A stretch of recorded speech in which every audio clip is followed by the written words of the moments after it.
Good day, this is the Professor, Professor CBMD PhD. And today is Wednesday, September 28, 2022. It is 6:10 and 44 seconds, a.m. Eastern Standard Time. And today's research, longevity. So let's hop to it here. The scientists discover how cells repair longevity. Promoting recycling system. Date September 7, 2022. Source, University of Pittsburgh. Researchers described a pathway by which cells repair damaged lysosomes, structures that contribute to longevity by recycling cellular trash.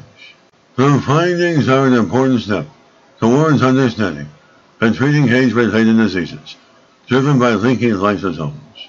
Lysosome damage is a hallmark of aging and many diseases, particularly neurodegenerative disorders such as Alzheimer's. The study identifies a series of steps that they believe is a universal mechanism for lysosome repair, which they name the PITT pathway, as a node to the University of Pittsburgh.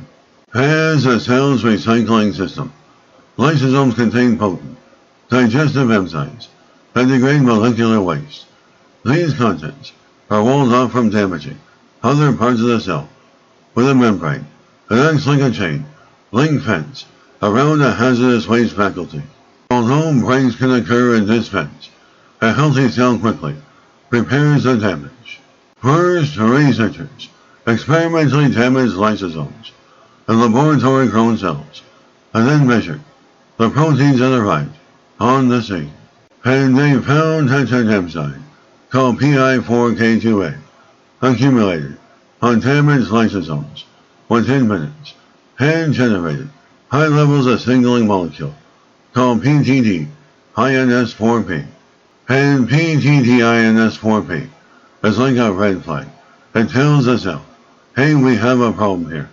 This alert system then recruits another group, a protein called ORPS. ORP proteins work like tethers.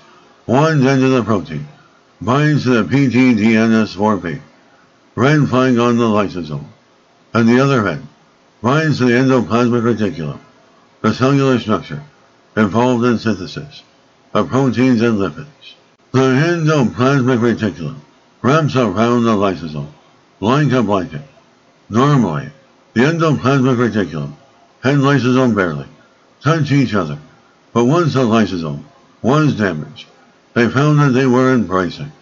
And two disembrace, cholesterol, and a lipid called phosphatidylserine are shuttled to the lysosome and help patch up holes in the membrane fence.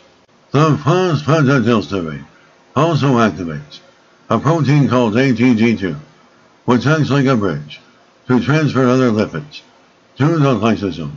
The final membrane repair step in the newly described PITT, or phosphatidylserine initiated membrane, tethering a lipid transport pathway.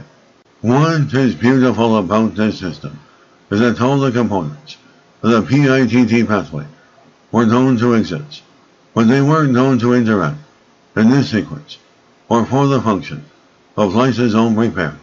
I believe these findings are going to have many implications for normal aging and for age-related diseases. The researchers suspect that in healthy people, small breaks in the lysosome membrane are quickly repaired through the PITT pathway. But if the damage is too extensive, or the repair pathway is compromised due to age or disease, leaky lysosomes accumulate. In Alzheimer's, linkage to tau fibrils from damaged lysosomes is a key step in progression of the disease. When researchers deleted the gene encoding the first enzyme in the pathway, PI4K2A, they found that tau fibril spreading increased dramatically, and suggesting that defects in the PITT pathway could contribute to Alzheimer's disease progression. And in future work, the researchers plan to develop mouse models to understand whether the PITT pathway can protect mice from developing Alzheimer's disease. And this is the Professor, Professor of Microbiology, Bioinformatics, and Pathophysiology. This video was created for educational purposes only. Hope you enjoyed listening. Until next time, have an awesome day.